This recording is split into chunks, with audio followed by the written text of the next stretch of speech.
bawat sigalot ng mga residente ng bawat barangay. Dito rin pinag-uusapan ng mga piling halal na opisyal na barangay ang mga proyekto para sa kanilang barangay. Kumustahin natin ang panunungkulan ni Kapitan dito sa Dama Barangay sa Millennial Online TV Worldwide, ang katropa ng bawat barangay. At tinatapos ang ating pagpupulong. Maraming salamat po sa inyong pagdalo at tapos na po ang ating session. Enjoy na po tayo. Responsable ka bang gun owner? At mahaba ba ang iyong pasensya? At hindi ba inti ng iyong ulo? Alam mo rin ba ang batas hinggil sa pag-iingat ng baril o firearms? Kung hindi, A responsible gun owner. Are you a responsible gun owner? Are you a responsible gun owner? Are you a responsible gun owner? Are you a responsible gun owner? Are you a responsible gun owner? The PNP Civil Security Group would like to advise all firearms holders to renew their license to own and possess firearms and firearms registration within 6 months before its expiry date.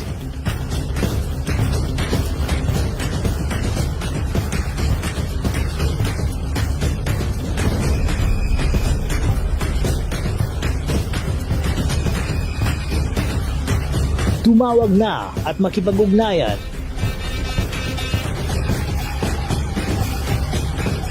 Be a responsible gun owner.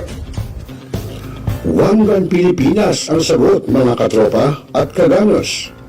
Tayo ituturo sa inyo ng One Gun Pilipinas o OGP ang lahat ng legal na paraan at proseso upang ikaw ay maging isang responsableng gun owners.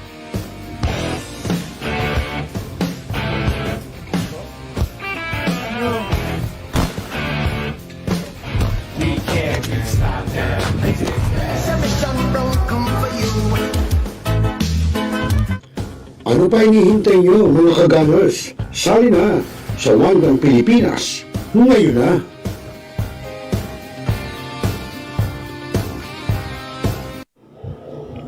Responsable ka bang gun owner? At mahaba ba ang iyong pasensya? At hindi ba inti ng iyong ulo? Alam mo rin ba ang batas hinggil sa pag-iingat ng baril o firearms? Kung hindi, A responsible gun owner. Are you a responsible gun owner? Are you a responsible gun owner? Are you a responsible gun owner? Are you a responsible gun owner? Are you a responsible gun owner? The PNP Civil Security Group would like to advise all firearms holders to renew their license to own and possess firearms and firearms registration within 6 months before its expiry date.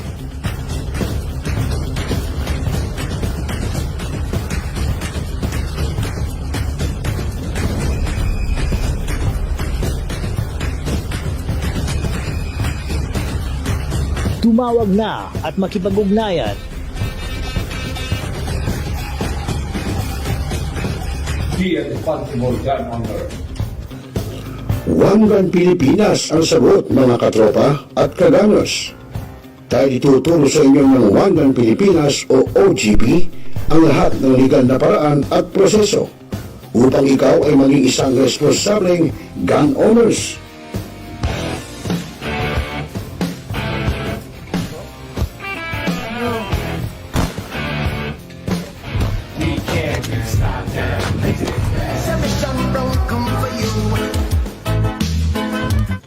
Ano pa hinihintay nyo, mga kagangers? Sali na sa One Gun Pilipinas ngayon na. Ngayon, just to continue, Mr. Clyde Teves, the person named in the search warrant, was not around during the implementation of the search. Talakay.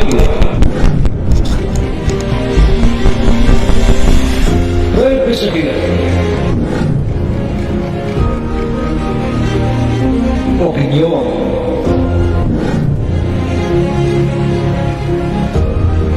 Palawakin.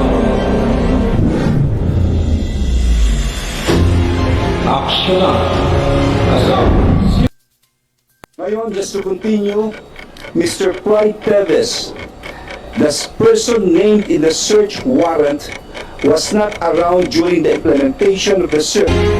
Talakaya. Representative. Opinion.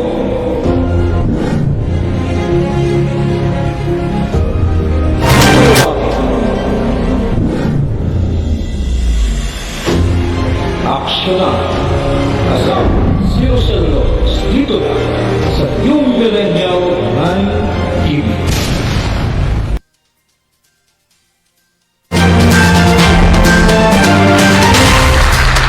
Oras, alas 8:12 ng gabi, Philippine Standard Time. Sa inyo pong programang Tropa, siyempre dito lang sa Millennial Online TV News and Updates. Rosel Lopez po inyong makakasama at sa ating technical side si Mr. J. Magandang gabi Luzon, Visayas at Mindanao. Magandang gabi sa iyo Los Biminda. At naku, umuulan ka na naman. Ano naman kaya may bagyo ba? Meron ba low pressure area o LPA? Abay sabihin mo sa amin. Mamaya po, yan ay iulat sa atin ng ating katropang weather specialist po ng DOST Pag-asa. Maya-maya lang. At bukod po dyan, magandang gabi po sa ating mga kagunners ng One Gun Pilipinas. No? Unang-una na nung aming presidente, aming national president, walang iba, kundi si President Asher Maghinang. Yan, palakpakan mo, Mr. J. Baka mamaya magtampo sa atin. At syempre, ang utak po ng One Gun Pilipinas o OGP, ang aming admin, Corexman.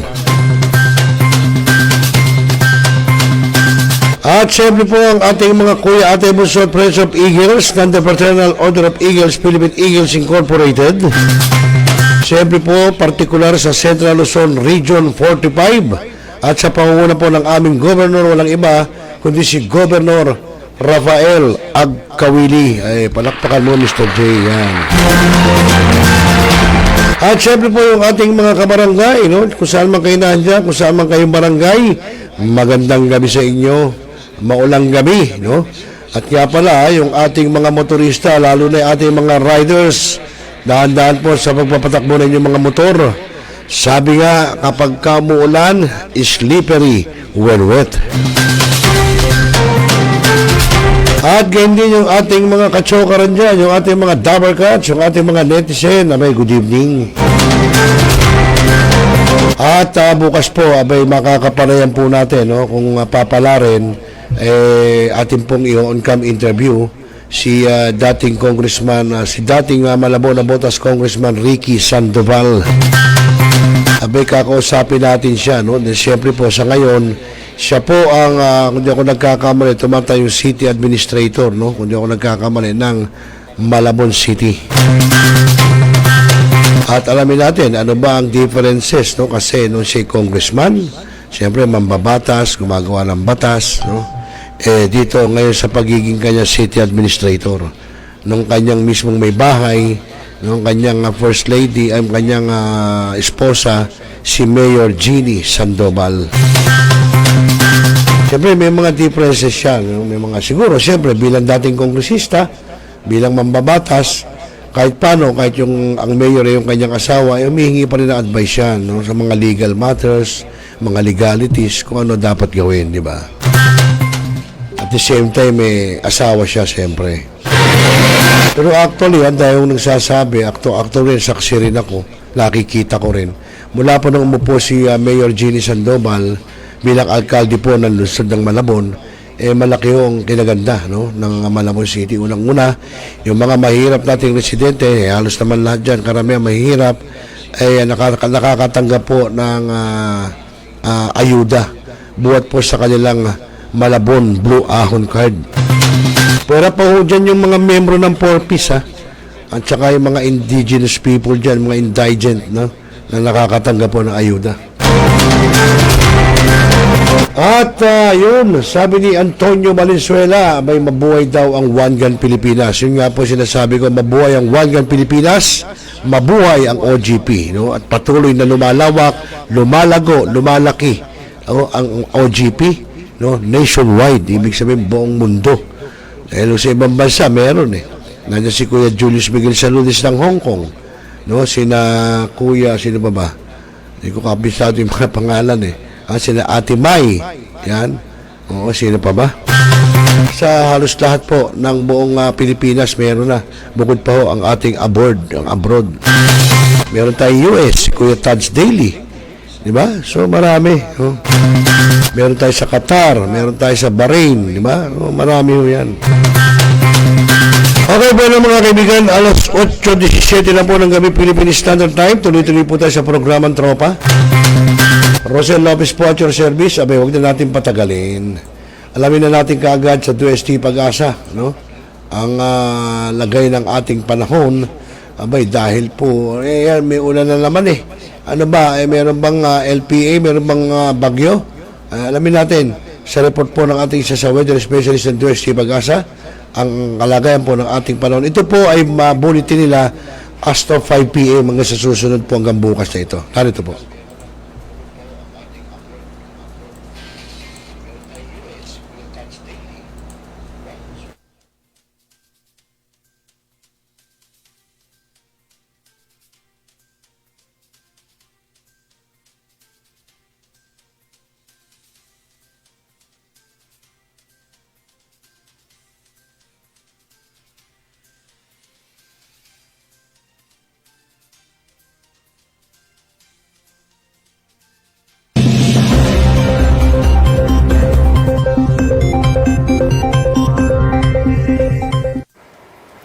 Magandang hapon sa ating lahat at naritong ulat sa lagay ng panahon ngayong hapon ng Lunes, October 27, 2025. Base nga sa ating latest satellite animation ay nandito pa rin ngayon binabantayan nating low pressure area dito sa may karagatan ng Dumaran, Palawan. At sa ngayon, mababa pa rin nga yung tsansa nito na maging isang ganap na bagyo at maaaring tawirin na nito ang Palawan at makarating na sa may parte ng West Philippine Sea mamayang gabi o bukas na madaling araw.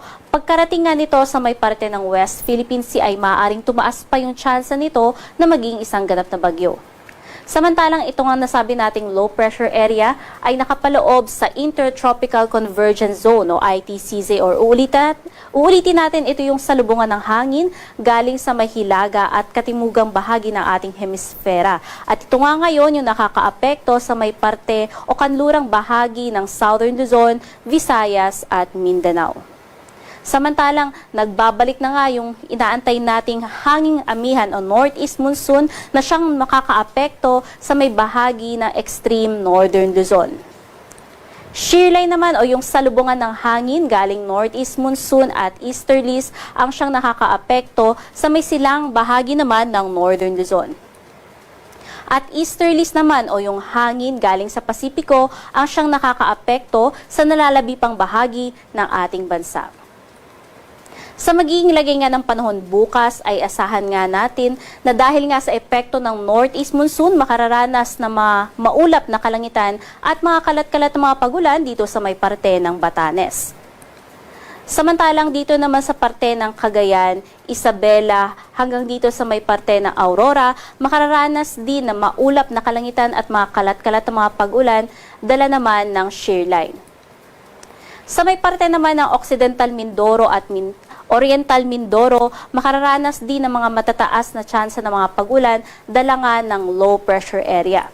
At sa nalalabi pang bahagi ng Luzon, makararanas ng bahagya maulap hanggang sa maulap na kalangitan at mga pulo-pulo mga pagulan, pagkidlat at pagkulog sa hapon at gabi dala naman ng easterlies.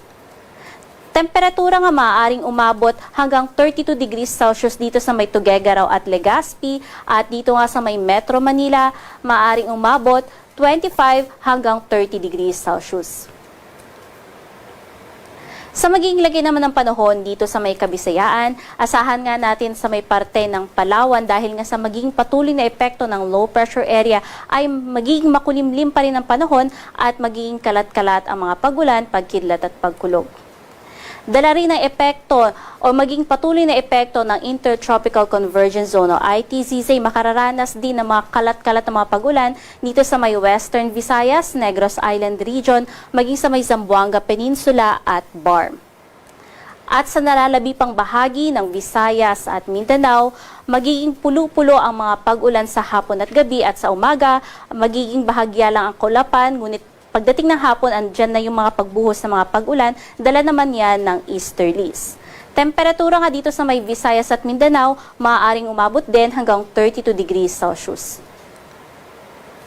At dahil nga sa patuloy na epekto ng low pressure area, ngayong hapon hanggang bukas ng hapon ay maaaring makaranas ng mga pag-ulan na umaabot ng 50 to 100 millimeters dito sa may parte ng Palawan. Kaya patuloy natin pinag-iingat yung ating mga kababayan dyan sa may Palawan dahil ngayong ganitong dami ng mga pag-ulan ay maaaring na agad magdulot ng mga pagbaha at pagguho ng lupa, lalong-lalo na sa areas na merong high susceptibility o ito nga yung mga lugar na madalas makaranas na nga ng mga pagbaha at pagguho ng lupa. Sa magiging lagay naman ng ating karagatan, wala naman tayo nakataas na gale warning, ngunit dahil nga sa epekto ng northeast monsoon, makararanas na mga katamtaman hanggang sa mga matataas na pag-alon. Dito sa may parte ng extreme northern Luzon na kung saan nga yung pag-alon ay maaaring umabot hanggang 3.7 meters. Kaya patuloy nating pinag-iingat lalong-lalo na nga yung mangisda at maliliit na sasakyang pantagat sa mga matataas na mga pag-alon. Samantalang sa nalalabing karagatan naman ng ating bansa, makararanas lamang ng banayad hanggang sa katamtaman ng mga pag-alon na maaaring umabot hanggang 2 meters. Ngunit mag-ingat pa rin tayo dahil matataas nga yung tsansa ng mga offshore thunderstorm, dala ng low pressure area, easterlies at maging ng ITCZ. Sa magiging lagay naman ng panahon sa susunod na 3 araw dito sa Luzon, asahan nga natin na although sa malaking bahagi ng Luzon, makararanas ng generally fair weather sa susunod na 3 araw, puwera na nga lamang sa tsansa ng mga pulo-pulong mga pag-ulan, pagkidlat at pagkulog sa hapon at gabi sa parte nga ng extreme northern Luzon kasama dyan ng Batanes, Babuyan Islands, maging dito sa Cagayan, maaaring makaranas ng mga maulap na kalangitan at mga kalat-kalat na mga pag-ulan, dala nga ng northeast monsoon at ng shear line sa susunod na 3 araw. Sa may parte nga ng Visayas at Mindanao, although ang forecast natin ngayon ay generally fair weather lang at merong chance ng mga pulo-pulong mga pag-ulan, pagkidlat at pagkulog sa hapon at gabi, nananatili na mataas yung uncertainty nito dahil kung titingnan natin sa ating tropical cyclone threat potential, may binabantayan tayo na isang cloud cluster na maaaring maging isang low pressure area na kung saan maaari itong tumawid sa may parte nga sa pagitan ng Visayas at Mindanao. Kaya patuloy po tayong mantabay sa mga updates ng Pag-asa dahil maaaring maging matataas yung chance ng mga pag-ulan nga dito sa may Kabisayaan at Mindanao sa susunod na 3 araw. Dito sa Kalakhang, Maynila, ang araw ay lulubog ng alas 5:30 ng hapon at sisikat naman bukas ng alas 5:50. Manatiling may alam sa lagay ng panahon at bisitahin ang ating website sa pag-asa.dost.gov.ph at panahon.gov.ph sa mga thunderstorm advisories at rainfall advisories. At para sa mga iba pang impormasyon ay bisitahin din ang ating mga social media pages sa may X, Facebook at YouTube. At yan po ang ating latest mula dito sa Pag-asa Weather Forecasting Center. Charmaine Varilla, nag-uulat.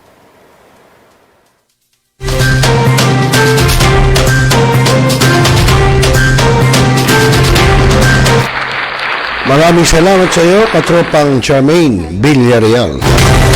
At nagatid sa atin sa oras na alas 8:27 po ng gabi, oras sa buong Kapuluan. Kaya malinaw po meron pong low pressure area, nasa may area ng Palawan, pero mahina daw ang chance na maging bagyo. Pero ganun pa man, dahil sa ITCZ o Intertropical Convergence Zone ay kaya merong mga ulan-ulan at meron din mga pag-alon, kaya yung pong ating mga kababayan, yung ating mga kabarangay, mga katropa, mga mangingisda, medyo pinag-iingat po, no? Dahil siyempre maalon pa rin po yan sa karagatan. Okay mga kaibigan, bago tayo magpatuloy, no? At magandang gabi yan kay Kuya Antonio Valenzuela ng One Gram Pilipinas. At bukod po dyan, siyempre sa aking inaanak, no? Si Papa George Rojas ng Santa Maria, Bulacan. Ayan, nanonood. Ako, wala sigurong pasok tong aking inaanak. At magandang gabi rin sa ating kuya, mula po sa Hagonoy, Bulacan, si Kuya Sarge Mendoza. Palakpakan mo yung aking inaanak at si Kuya Sarge. At siyempre yung aking batchmate, palakpakan mo rin, Mr. J. Ayan, si Aida Razon. Magandang gabi sa iyo, mate Aida Razon. Kumusta ba? ikaw ba'y nasa labas pa o nasa bahay na? Abay, maulan ha, mate. Dapat nagdadala ka ng payong kung ikaw'y nasa labas. Hindi mo masasabi, minsan maaraw na maaraw, pag uwi, pag alabas mo, biglang uulan na, kung wala kang dalang payong, ay paktay na. Okay mga kaibigan, tuloy-tuloy tayo at Rosel Lopez pa rin ang iyong kasama, siyempre dito na sa Millennial Online TV News Update sa programang Tropa. At siyempre po kanina, magkasama ko po kami ng aking mga Junakis, no? Yung aking panganay, no, na si Ralph John. At siyempre po yung kanyang kapatid, yung kanyang sister na si Elaine. Ayan. May pinuntahan kami sa may parte ng Intramuros, Maynila, no? At may inayos po kami tungkol po doon sa kanyang, ang aking anak na babae, tungkol sa kanyang medical doon sa kanyang opisina. Sinama na tayo, siyempre, dependent tayo, father. Kaya, kasama tayo sa pribilehiyo. Oh, okay. At yun nga mga kaibigan, at ingat-ingat po tayo lahat ng ating mga kamay, lalo na yung mga manging isda na naglalayag, yung ating mga nanguhuli ng ating mga kinakaing isda, may ingat po kayo. Baka sa kagustuhan yung kumita, kagustuhan yung makahuli na isda para may pangkain, kung madidisgrasya naman ho kayo at talagang malakas ang alon, wag muna ho kayong maglayag. Pwede naman ho ipagpabukas yan kapag kalmado na ho ang dagat, ang karagatan. May nakita nga ako sa social media nung nakaraan before, nung nagkakausuan yung lindol, etc. Meron pa nga akong pinakita dyan, yung mga ilog kumukulo, no? Yung ilalim, bumubulwak na ganun. Ano kaya yon? Tapos may nakita tayo na yung mga isda nag-ahunan sa pangpang, no? From dagat, nag-ahunan sa pangpang, may napakarami ho. Nakalimutan ko kung anong probinsya na may mga yellowfin yata yung nag-ahunan, lalaki.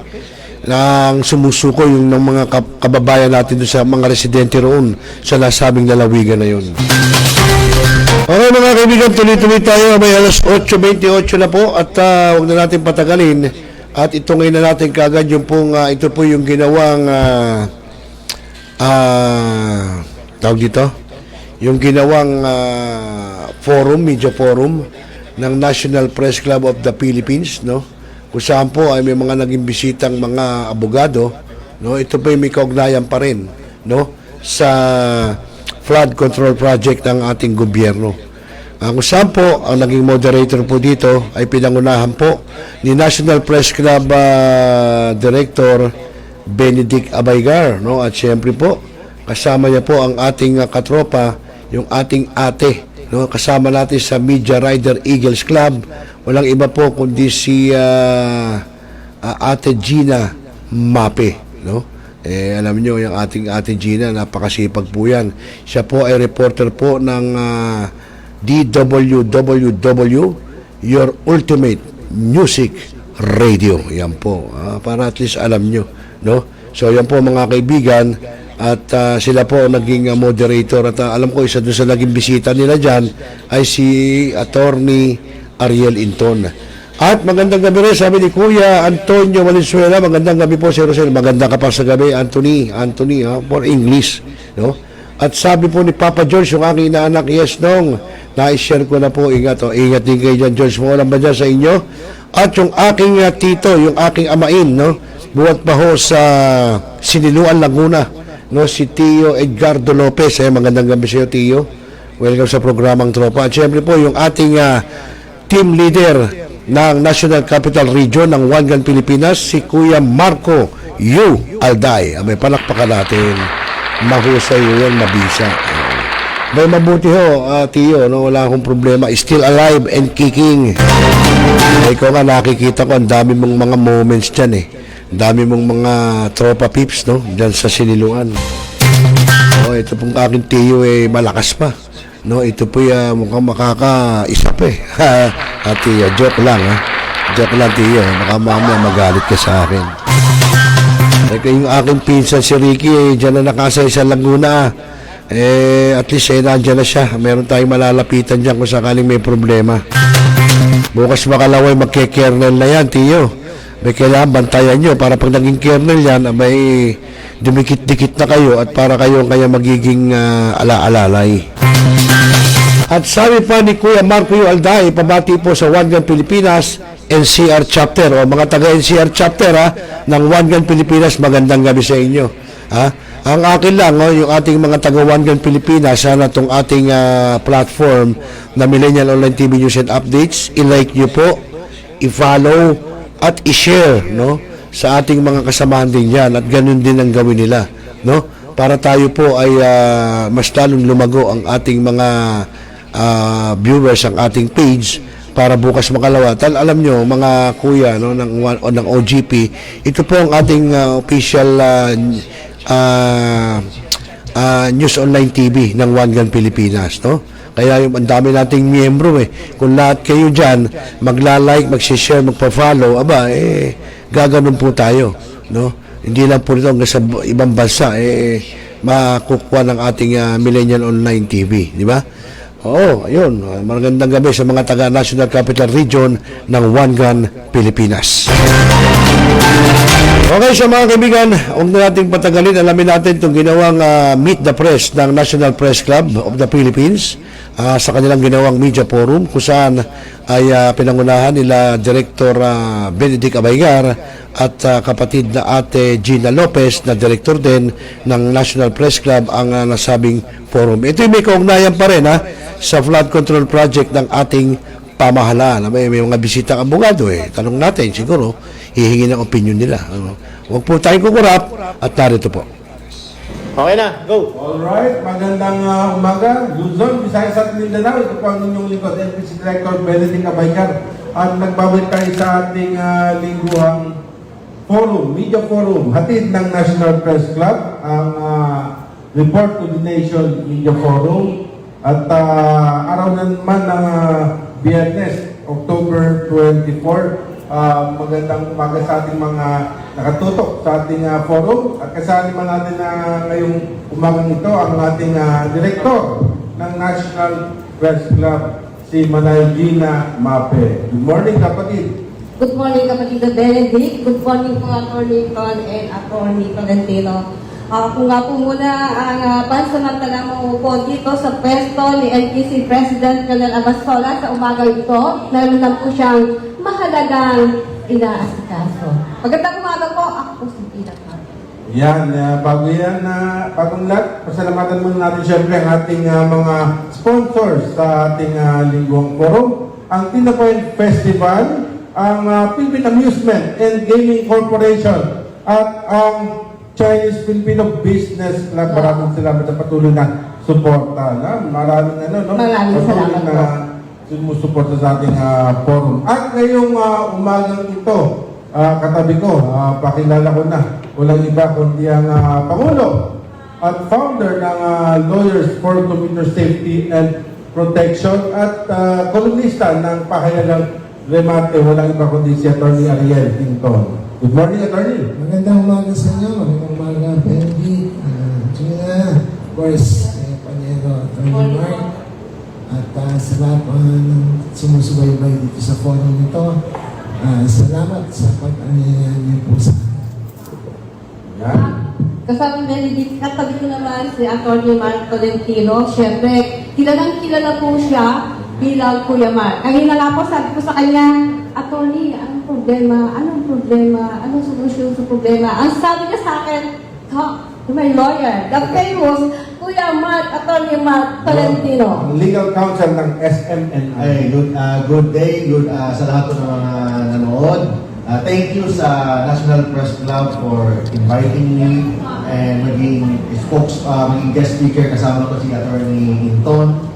And of course, I'd like to thank si Benjamin and Manay Gina.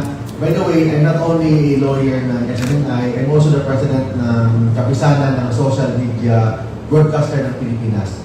I've been in this industry, ngayon ko na nabilang. Ngayon ko na nabilang.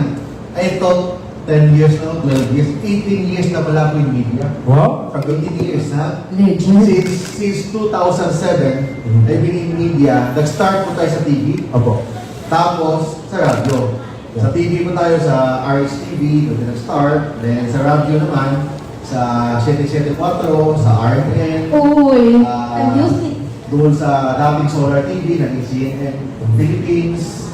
Tapos sa Net 25, sa GMA Radio, ano yung radio natin, DCWB, tapos ano pa, and sa TV5, doon din tayo sa regular guest na sa TV5, and sa lahat po ng mga broadcaster sa Pilipinas. So, same concept ang ginagawa natin ngayon. Ang ginagawa natin, we simplify the law. Of course, ang daming magagaling na mga abogado. Mas magaling pa sa akin, mas pogi pa sa akin. But, iba ang style natin. Ang style natin, ginagawa natin yung batas into simple ABC para maintindihan ng mga ordinaryong Pilipino. And ginagawa natin yan until today. Ngayon, kahit na may problema ang SMNI doon sa kanilang NTC issue, tuloy-tuloy pa rin ang program po natin through cable channels, through social media, tuloy-tuloy pa rin yung Pinoy Legal Minds na nagbibigay ng advice, simplify the law, and to make the law simple as possible. Any kinds of law, ginagawa natin yan for the past 18 years. Sana, hindi kayo nagsisi na kinig sa akin, hindi kayo na, ano tawag sa Bisaya ka is nasubhan sa pakinig sa akin. But yun talagang ginagawa natin. That's why I'm very happy na na-invite ko tayo dito sa National Press Club. At Director Benedict, mamaya malalaman natin kung paano i-simplify ang nagiging complex ngayon ng mga batas, ang daming mga palusot, ang daming mga alibay, excuses, pero isang simple batas lang naman ang pinaiiral. Tama. Yes, ito yan. Marami naman tayong tatalakayin ngayong araw na to, no? Isa dyan, kapatid na Gina, yung tungkol sa legal basis for the cancellation ng passport ni dating Congressman Zaldico. Pati na rin, yung dinidinig na ICI investigation patungkol sa flood control, pati na rin dyan sa Senate, mamaya tatalakayin din natin yan. Maraming mga issue patungkol nga sa corruption hanggang ngayon, talagang tuloy-tuloy yung mga usapin, patungkol sa corruption. Bago yan, Benedict, tingnan natin sila ng kanilang mga paunang panalalita sa umagang ito para makita natin yung ating direksyon na pupuntahan. Simulan natin siguro kay Atty. Arya Linton, ng Lawyers for Commuter Safety. Yes, Jill, Yung usapin natin ngayon ay patungkol sa, unahin na natin itong yung issue ng passport, yung passport ni dating Congressman Zaldico na ngayon ay nagtatago sa Europe, nasa Spain yata di ba, attorney? Sa ganito, isang problema ay si Zaldico ay nasa ibang bansa, paano daw pauuwiin, kahit na padala mo ng isang katutak na sardina yan, hindi nga nila alam kung nasan, or alam nila pero hindi nila sinasabi. So, meron mga nagsasuggest, one of them, Congressman Toby Janko, na cancel the passport of Mr. Zaldico. Kaagad nag-react yung mga taga-depensa ni Zaldico. Natural, mga kapwa ng Congressman na, hindi pwede kasi wala namang kaso Ganun din yung DFA. They cited the Philippine Passport Law, the Public Act 11983. Ngayon, para maging malinaw, ano ba yung nakasaad doon? Totoo bang hindi pwede at kailangan ng court order? Kasi sabi ng DFA, kailangan nyo kumuha ng court order. Yung mga congressman, ganun din. Tanong, paano ka kukuha ng court order? Hindi pa nga nasasampahan ng kaso siya si Zaldico. Ngayon, ano pa sabi ng Philippine Passport Law? The passport can be cancelled upon, number one, order of the court when the holder has been convicted of a criminal offense. So may conviction na ba siya? Maling wala. We don't know. Baka sa ibang kaso, hindi natin alam. They have to find that out. Upon order of the court when the holder is a fugitive from justice. Upon order of the court when the holder is a suspected terrorist. When the passport was issued or acquired, fraudulently tampered or issued anonymously, so tampered yung passport. Or when the passport is returned to the DFA by a government agency. Kaya rin, nawala, like sa DFA, cancel na, pero i-issue ng bago. So, sabi nila, wala dun sa isa doon will fall the case of Mr. Saldico. So, wala. Sabi nila, hindi pwede makancel yan. We beg to disagree. Kasi, kapag ka tinuloy-tuloy mo yung pagbasa ng passport law, Philippine passport law, meron nakalagay doon na denial of passport application or cancellation of passport for reasons other than by order of the court may be appealed to the DFA Secretary. So, kung meron ganitong provision na other than a court order, ibig sabihin, kahit kung meron mga cases na kahit walang court order, ay pwede makancel yun. Passport na isang tao subject to an appeal to the DFA Secretary. Ngayon, tugisin natin yun. Ano bang pwedeng rason? Ngayon, eto yun, alam din sa batas. No? And this is an option to the constitutional right to travel. The constitutional right to travel is limited by national security, public safety, and public health. So, ang sabi ng batas, Section 4, in the interest of national security, public safety, and public health, in accordance with Section 5 and 10 of this Act, the DFA Secretary or any of the authorized consular officials may deny issuance of a passport or cancel a passport. So, one of the ground is national security. So, yun ang sinasabi ng iba na natawagitan ko na national security, pwede ba sa inyo? Sabi ng mga taga-depensa ni Saldico, corruption yun eh. Wala naman national security yun eh. Siguro kung ang mga issue sa corruption eh, 1 million, 2 million, hindi. And dito, hindi. This is of a massive scale. The corruption is of a massive scale that involves not only a few government officials, but a lot who are occupying sensitive and high officials, positions. Tapos yung amount, grabe, by billions of pesos, at sabi ng ICL, abot ng 500 billion. Di ba national security yan? A government may collapse kapag ganito. Therefore, with all due respect to DFA sa mga meron, kaya ngayon. Gagawin ba ng DFA? Suppose Attorney Mark will go to the DFA and say, Secretary, cancel mo yan. Baka sabihin sa kanya, huwag mo akong utusan. No?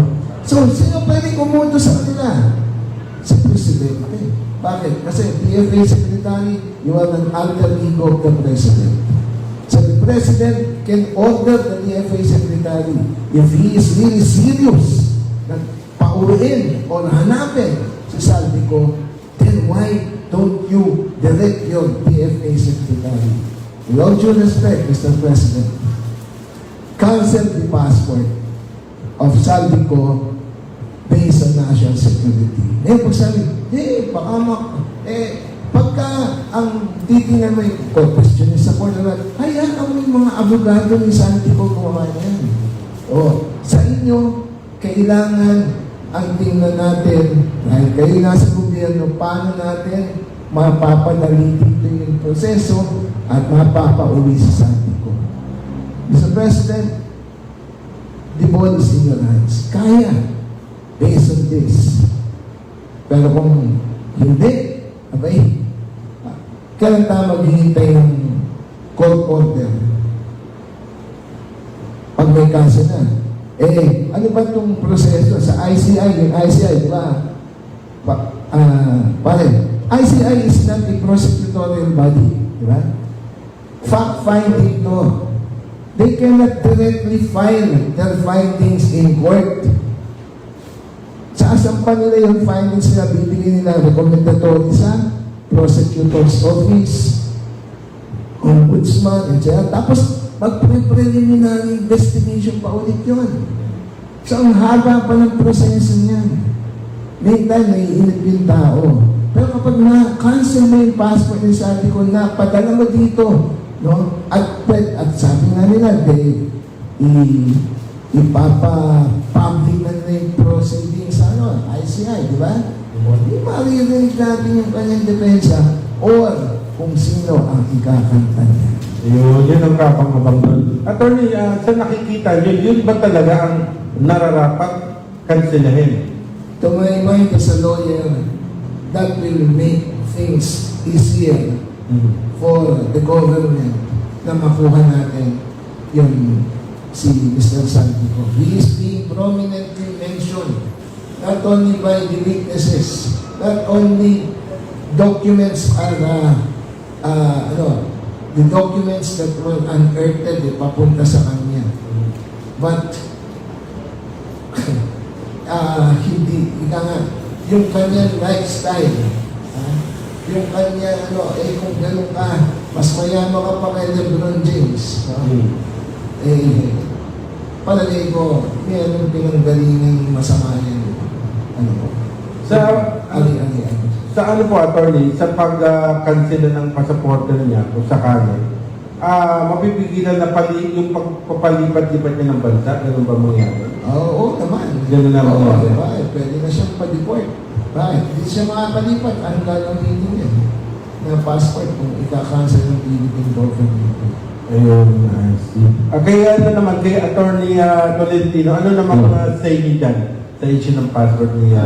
Sa akin, I've tried my best to be independent. Opo. So, ibig sabihin, of course, maganda yung view ni Attorney Hinton, but yung view natin, mag-base lang tayo sa batas, mag-base tayo sa jurisprudence. And of course, yung kultura natin and tradition. Nakalagay kasi sa batas that no person shall be deprived of life, liberty, or property without due process of law. So, yung passport kasi, yes, the government, through the DFA, sila ang nag-issue ng passport. But they also have the right to revoke the passport. Hindi yan question of length. Because the one who issued the passport also has the right to revoke the passport. But kailangan natin idiinin ang konsepto ng batas. Ang konsepto ng batas, hindi mo pwedeng i-deprive ang isang tao to travel. Right? Travel is not a privilege. It is a right established by our Philippine Constitution. Hindi pribilehiyo, unlike if you're driving a car, kung may lisensya ka sa driver's license, pribilehiyo mo yan na mag-drive ng kotse. Kung may lisensya ka, bumili ng baril, pribilehiyo yan, hindi yan right. Under our Philippine culture and Philippine concept. Attorney, Yes. ibig sabihin, hindi basta-basta makakancel, mababawi ng DFA ang passport ni Congressman Santiago. Sundin din natin, I'm not pro Saldico o sino ba dyan. Ano sa ating batas lang? Si Saldico, he is presumed innocent until the otherwise is proven. So, ibig sabihin, dami na sasabi ko, siya, sindikato, siya, ano pa mga pinagsasabi dyan. But until the otherwise is proven, he is presumed innocent. So, what is the basis ng ating presidente? Yes, the President of the Philippines can revoke the passport anytime because yung DFA is an alter ego of the President. But ano ba ang basihan ng Presidente ng Pilipinas? Attorney, kailangan bang may kaso ang isang Pilipinong nagpunta sa ibang bansa para kanselahin ang kanyang pasaporte? Hindi lang kaso, kailangan na may court order. Kasi nakalagay sa ating batas, kailangan may court order. Di ba? May court order or any other circumstances under the law. So, ang tanong dyan, may nangyari ba na kinansel ang passport by the President?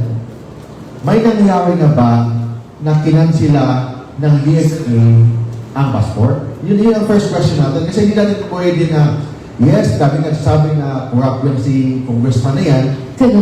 Yes, but yun ang opinion ng iba, but may opinion din ng iba. Susundin natin ang batas. Ano ba nakalagay sa batas? Saldico is presumed innocent until the otherwise is proven. Nakalagay po sa batas yan. So, ibig sabihin, the burden of proof is our government. Because Saldico is presumed innocent. Hindi ko pwede protektahan si Saldico. Ang sa akin lang, anong nakalagay po sa batas. That's why, bakit kailangan ng court order? Bakit kailangan na may basihan? Hindi naman pwede discretion yan eh. Kasi a passport is different from a driver's license. A driver's license is issued by the LTO to a driver because the driving a car is a privilege. When the PNP issued a gun to a person involved, owning a gun is also a privilege. A privilege is different from a right. Nakalagay po sa ating sariling batas. Travel is not a privilege. Right to travel, right to abode is not a privilege. It is a right. Dahil right yan, no person shall be deprived of a right without due process of law. Ibig sabihin, yes, the government can cancel the passport of Saldico, but sundin po natin ang due process. Yun lang. Sundin natin ang due process. Ano yung due process na gagawin natin? I-convict natin siya, i-demanda natin siya. Demanda natin siya, or while pending ang kaso, file a motion to the court to issue an order canceling the passport. Bakit ganoon? I repeat, to travel is a right different from driving a car. Because driving a car is a privilege. Iba ang pribilehiyo, iba ang right. Kasi ang pribilehiyo, ibig sabihin, discretion yan ng ating government na i-cancel. Even driving kahit mag-drive ka ng kotse, hindi basta-basta cancelin ng LTO ang lisensya mo dahil ayaw niya sa pagbubugha mo. Cancelin ng LTO ang lisensya mo kasi may na-violate ka na traffic rules. May na-violate ka ng rules and regulations sa LTO. And still, may due process pa rin yan. Susundin pa rin natin ang due process bago i-cancel ang driver's license na in fact, driving a car is a privilege. How much more a travel na nakalagay po sa ating saligang batas? Travel is a right. That's why, being a right, it is protected under the due process clause ng ating saligang batas. Ito, sabi ko nga, this is not my opinion. Kung opinion ka lang masusunod, yes, you can cancel that passport of Saldico para makabalik sa Pilipinas and sagutin niya lahat ng mga dapat niyang sagutin. Ang problema, hindi ko opinion to. Nakalagay po sa ating saligang batas. Declared po sa ating saligang batas. Bill of Rights, nakalagay doon. Part din ng Bill of Rights, right to travel. Right? Wala nakalagay doon na travel is a privilege. Wala nakalagay. Right yan. Guaranteed right yan. It is a constitutional right. Being a constitutional right, kailangan natin ng due process. Lalo na, nakalagay po sa ating Constitution, there is a presumption of innocence until the otherwise is proven. Sabi ko nga, this is not my opinion. Opinion yan na nakalagay po sa ating saligang batas. Alright, salamat Atty. Ton at mukhang may reaction si Atty. Ton. Yan ang maganda pagka abogado Marquez. Meron mga pagpipili ang... Nagigimay natin. Well, we beg to disagree with Atty. Mark on that point. That Saldico is presumed innocent until proven guilty. Until Saldico is already an accused sa kaso, Attorney. until he is an accused in a case, then he cannot say that he is presumed innocent. Bakit? Kasi hindi naman sinabi ng saligang batas that every person is presumed innocent until proven guilty. Walang ganon sa saligang batas. Ang nasa saligang batas is in every criminal prosecution, the accused is presumed innocent. So, before you will say na you're innocent, okay, may kaso ka dapat. However, we agree that every person cannot be deprived of life, liberty, and property unless with due process. Tama yun. Because ang ginamit ng Constitution doon, every person is entitled to due process. Now we go now to yung sinasabi natin na ano ba sabi ng Philippine Passport Law, RA 11983. Tama yun na kailangan ng court order on the following grounds. 1. If the holder has been convicted of a criminal offense. 2. When the holder is a fugitive from justice. Ibig sabihin, may kaso, tapos walang hanap. And number 3, if the holder is a suspected terrorist based on the Anti-Terrorist Act. Okay. Yung pang-apat at pang-lima, kahit walang court order yun, basta nga, fraudulent, passport, Ngayon, the right to travel is, right na yun, is national security. The national security issue is nandito sa section 4 pa rin ng batas sa Philippine Passport, in the interest of national security, public safety, and public health, and in accordance with section 510 of this act, the DFA Secretary or any of the authorized consular officials may deny issuance of a passport or cancel a passport. Doon yung sinasabi ni Mike na due process, di ba? Na kailangan yung section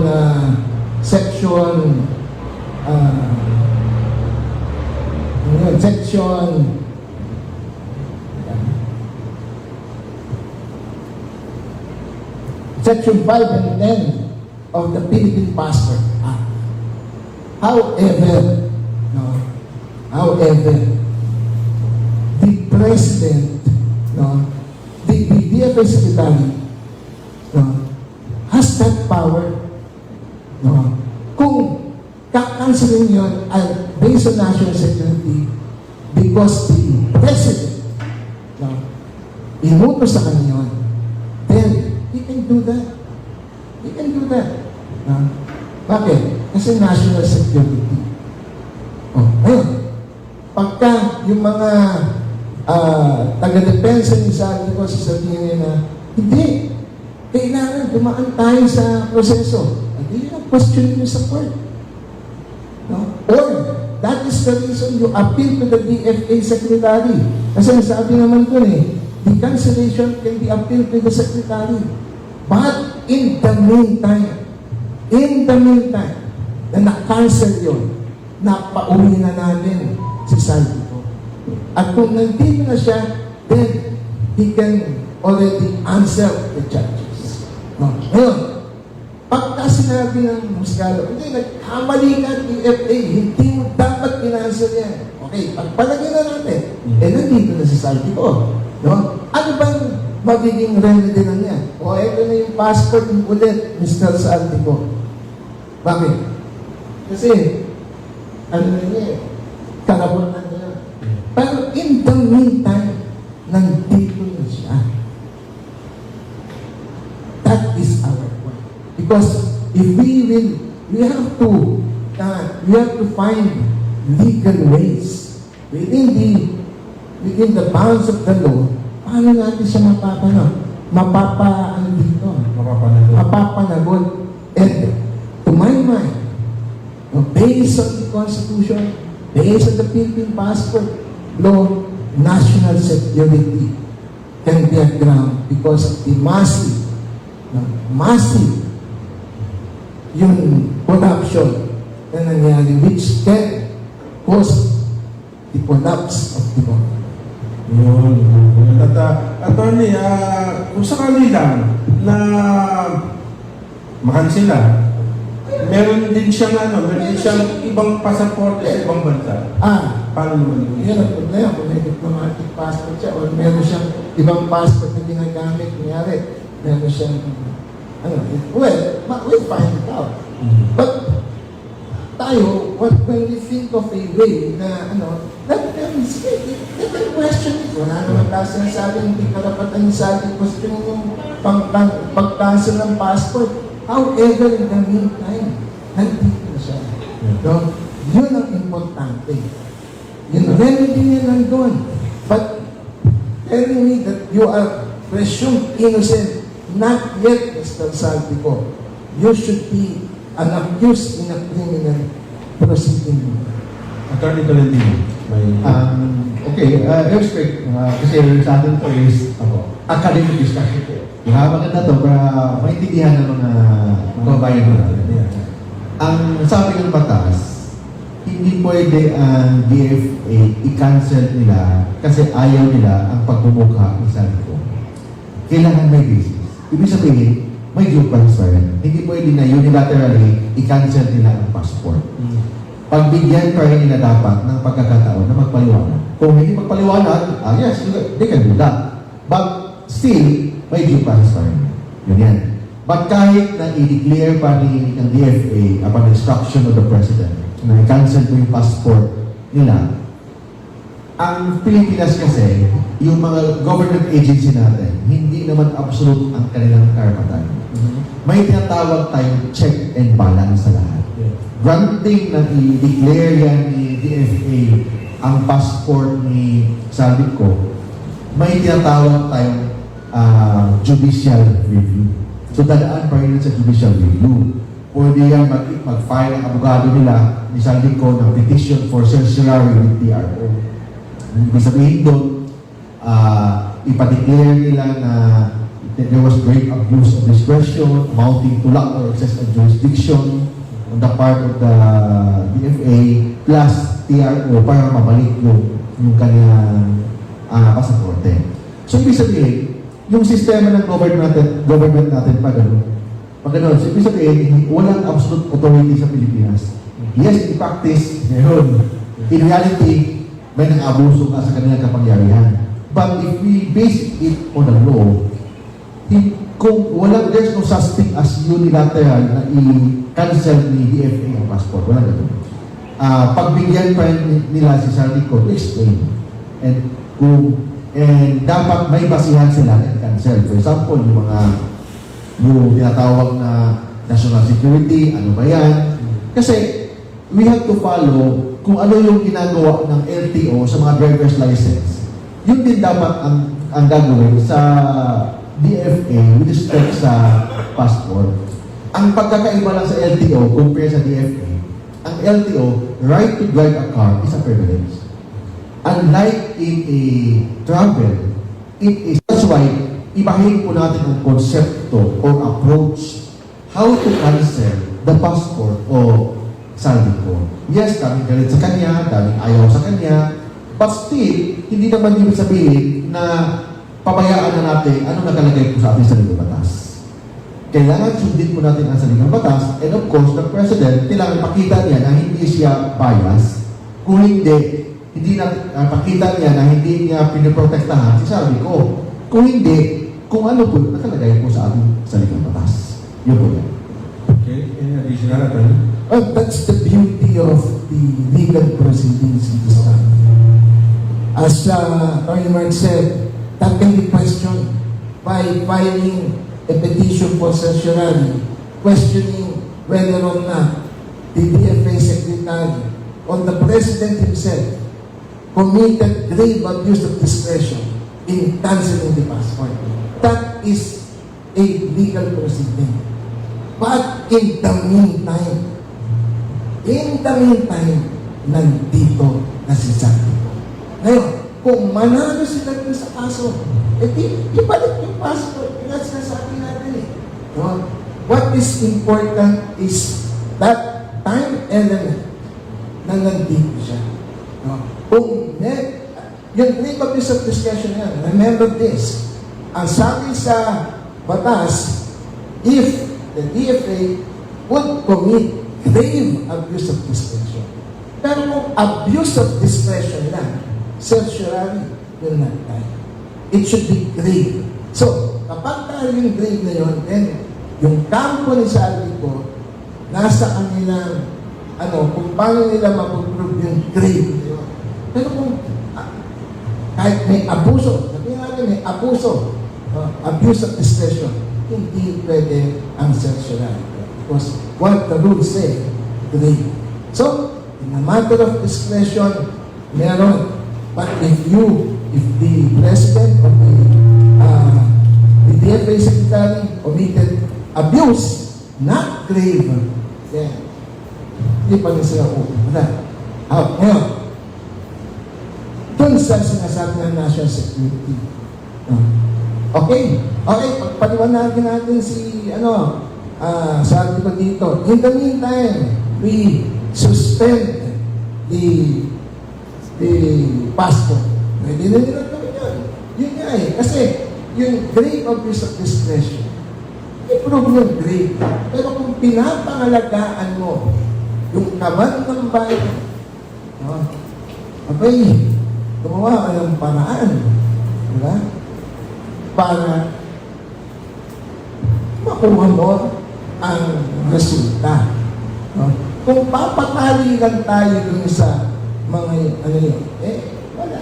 Kaya nga may abogado diba? So, either way, we respected the rights of Saltico, but we also yung plano ng bayan, hindi natin yun na frustrate. That's what I think they should do. Kaya ang panawagan nyo kay Pangulong Marcos, nakikita nyo na atasan ng DFA. Oo, ngayon, pag tinatasan yung DFA, sabihin ng DFA Secretary, paano nyo kung i-grave abuse of discretion inutos na sa akin yung DFA. So wala nang grave abuse. Ngayon, may ground ba ng national security? Ayun, pag-usapan natin sa Estado. Pero in the meantime, nandito na sa side. Yun ang important.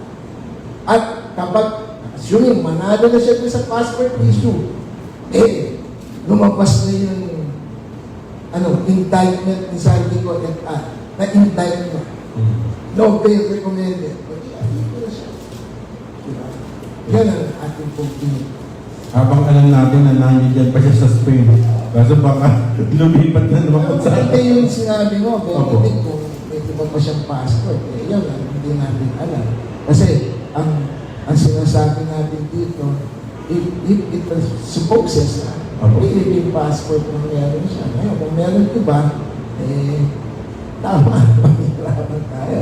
Pero, hindi natin alam yun, hindi ko alam. Kasi di ba may ibang official dyan sa gobyerno, dalawang passport di ba?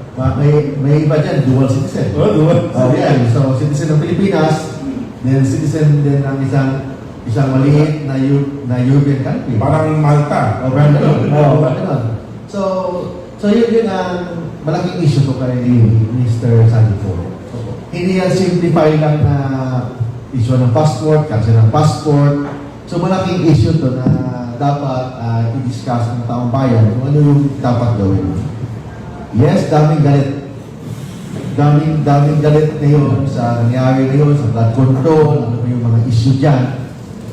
But yes, ang government natin, we are a rule of law, we are not a rule of man. So dahil doon, kung anong plano ng ating government, kailangan sundin ang batas. So, but of course, kung anong ginagawa nila sa mga anti-Marcos, dapat yun din ang gawin nila sa mga pro-Marcos. Yun lang naman yan So, yun ang point. So, ibig sabihin doon, hindi pwede na yung kung may mga ginagawa silang pang-abuso, anong tawag doon, mga pananakot, pang-api, sa mga harassment, sa mga anti-Marcos, dapat pantay ang batas. Yun na naman eh. Because may tinatawag tayo sa batas na equal protection of the law. Ibig sabihin, kung anong gusto nilang gawin kay, for example, dito tayo sa kaibigan ko, si Secretary Harry Roque. Dapat kung ano yung plano nila kay Harry Roque, yun din dapat gawin nila kay sabi ko. Dapat pantay-pantay. Maganda yung point na yan. Okay, punta tayo kay dating Pangulo Rodrigo Duterte. Diba may mga legal question, nagtingitan pa siya. Legal ba yung kanyang pagpunta ng dahil? Diba? Yung mga legal question niya, nagsampahan ng kaso. But in the meantime, nandun na siya. Diba? Nakakulong niya. Yun ang sinasabi ng meeting board. In the meantime, nag-uusapan natin ang legality, si Salvi ko nandito na, haharap na siya sa bayan. Ayun. Okay, magtungod naman tayo sa usapin ng patuloy na investigasyon ng ICI, pati na rin ng Senate, meron pa rin, di ba? Ano nga inaasahan natin dito, Attorney Ton, maas matatagal tayo na mayroong mangyayari dito. Kita mo naman, tinanggal si Mayor Magalong, pinalitan ng ewan ko kung tinanggal, nag-resign na. Nag-resign pa. Di ba? So, iba yung investigation kasi na yan. Example, ICI, investigation dito sa Senado. So, ano bang klaseng investigation yan? Not to explain sa ating mga kabayan. Ang investigation sa Senado, walang prosecutory power. Ang purpose ng investigation, get facts of the case, get facts ng mga issue na yan in aid of legislation. Yun lang. Yun lang talaga ang power ng Senado. Ang pagkakaiba lang sa Senado ng investigation, live on national TV. Yun lang, ha? So, pero kung mag-file sila ng kaso, they can recommend for the filing of the case, but wala silang prosecutory power. Okay? Dito naman tayo sa ICI. Ang ICI, binigyan yata sila ng authority, evidence gathering, evidence, collection of evidence, mga facts ng kaso, para magamit in the prosecution. So, ibig sabihin, wala pa din silang prosecutory power. Ang role ng ICI, pag may nakita silang hindi maganda, they will just submit that to the DOJ or to the Ombudsman para to file a case. So, I don't know bakit may ganun pa. Bakit pwede naman i-diretso na lang natin sa DOJ, sa Ombudsman, bakit kailangan pa ng ICI? Yun ang first question ko. Para ba magmukhang malinis? Para ba magmukhang fair ang ating government? Ano ginagawa ng gobyerno? O para ba ginagawa ng anti-corruption ng ating government? So yun ang question na dapat lang sagutin. Anong objective ng ICI? Yes, believe ako ni Mayor Magalong, nag-resign na doon eh. So ibig sabihin, question of blame. Bakit nag-resign siya doon? He has a good reputation, bakit nag-resign siya doon? O umalis siya doon sa ICI. So ibig sabihin, yung ICI, there's a big question mark for that. In the very first place, wala naman silang prosecutory power. Recommendatory lang, pagpunta, for example, may nakita sa ebidensya, i-recommend nila sa DOJ. Ang DOJ, bound ba sa findings ng ICI? Hindi. Gagawa din sila ng sarili nilang investigation. Tapos na ang term ni BBM, baka wala pa makulong, wala pa maimbestigahan, o wala pa manimanda nito. Doble investigation na attorney. Yes. Sayang. Kasi of course, na-file na investigation, personal investigation, daming mga investigay, ilang buwan pa o ilang taon yan mangyari. Pagkatapos, gagawa sila ng report, isabit nila sa DOJ, isabit nila sa Ombudsman. Ang tanong, bound ba ang DOJ or Ombudsman sa kanilang investigation? Hindi. Because they only have recommendatory authority or power ang binigay sa kanila. Pwedeng balitarin ng DOJ ang findings ng ICI. Puro rekomendasyon na lang. Recommendation na lang. So, ibig sabihin, ang tagal, baka imagine 2 years na lang si BBM. 2 years na lang. Dapat ngayon pa lang, diretso na sa DOJ yan, diretso na sa Ombudsman, I presume the Ombudsman is a independent constitutional body. I presume, at least doon na, para sa file ang kaso. Kasi kung sa ICI pa, may isang layer pa, baka sa ICI pa lang, baka kumulangin ng 6 buwan o 1 taon. Pagkatapos, pag recommend nila doon sa DOJ o sa Ombudsman, another investigation na naman yan. Another 6 months or another 1 year. Tapos na ang termino ni PBBM kung ano naman. Ayun, ganun pala. Paano ako ang gagawin ng administrasyon para mas maging malinaw, mas maging natanggap, mas maliwanag sa mga mamamayan yung direksyon sa ginagawang investigasyon sa mga kontrobersya. Kayo pong dalawa. Okay. Well, yung sinabi ng Atty. Mark, maganda yung punto yan. May ICI tayo. Tapos yung Senado, yung House, pati yung House, tapos na. Yung Senate kasi, or even any of the House in Congress, House of Representatives or Senate, pag nag-imbestigahan in aid of legislation, ibig sabihin, they will be crafting a law, at in this case, they should craft a law to combat massive corruption. Ganun na nangyari, hindi mo nangyari. So, nalang yung barat doon, di ba? So, it became already, quote-unquote, entertaining. So, pero, yan pa rin tayo nakukuha doon. Hindi naman pag may ganun, wala. So, bakit? Kasi doon natin nakuha yung mga ibang information about the case. Although, tama yun, the Senate cannot file the findings diretso sa Estado. Hindi. Ganon din ang ICI.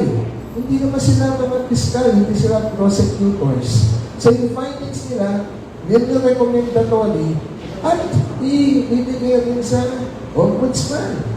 So, yun yung sinasabi natin na a person is entitled to due process. Pero dito, over due process na to. Ang daming layer. Can the Ombudsman file it immediately kung makapag-indict na sila? Yung Ombudsman, yung mga seasoned investigator yan, mga abogado mo, nagaling nila yun siya. Diba? Hindi ba nila kaya yun at kailangan pa natin isang ICI? Unless the ICI was formed for another purpose. Hindi lang dito sa flood control project anomaly. Baka may iba. Eh ngayon, nagkakainiman na.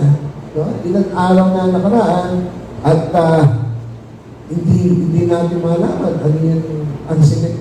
Tapos ang mga statement pa ng mga ibang members sa ICI, wala pa lang sila nakikita na ebidensya against a government official. If I hope I did not misquote him, pero parang ganun yung narinig ko.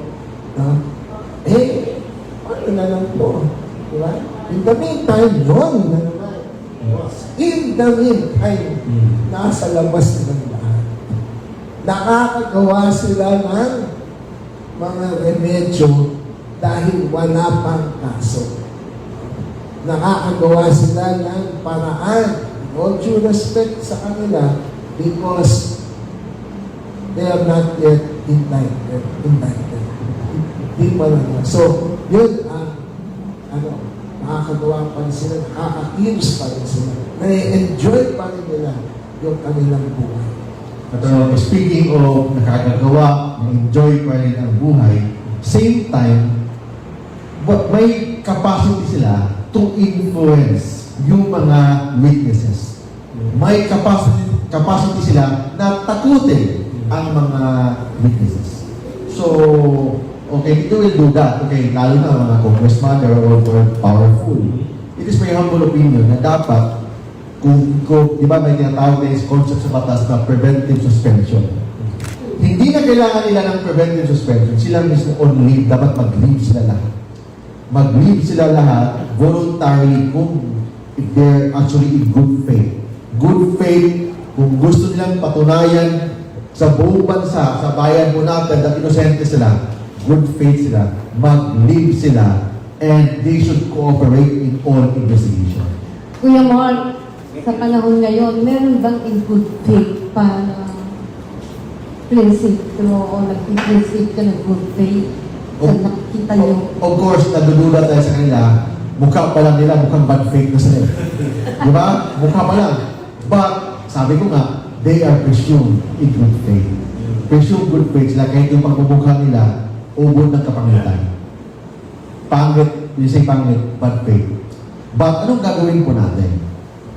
Sila mismo, kasi in Japan, if you go to Japan, yung mga ganyan mga tao, ano yan, ano tawag sa harakiri na yan, di ba? Kasi sa kakahiyan, in fact, for example, yung isang Japanese car, may konting problema, ang CEO ng isang company mag-resign sa kahihiyan dahil sa konting malfunction sa isang kotse. Ito, hindi na itong konting malfunction. This is a large scale, super large scale na corruption ang nangyari. But, yung lahat ng naimbestigahan o lahat na may mga mga allegations, of course, sabi ko nga, may presumption pa sila in good faith. But, delikadesa, at least, kung hindi man sila mag-resign, at least mag-leave man sila. Mag-leave sila and wala silang authority to na mag-influence sa mga witnesses. Ang tanong dyan, ang ating government, ang DOJ natin, or any other government agency, may program ba to protect yung mga witnesses laban itong mga congressman na ito na involved sa flood control? Baka itong mga witnesses na ito, nabayaran na, natakot na, baka may nakidnap na dyan.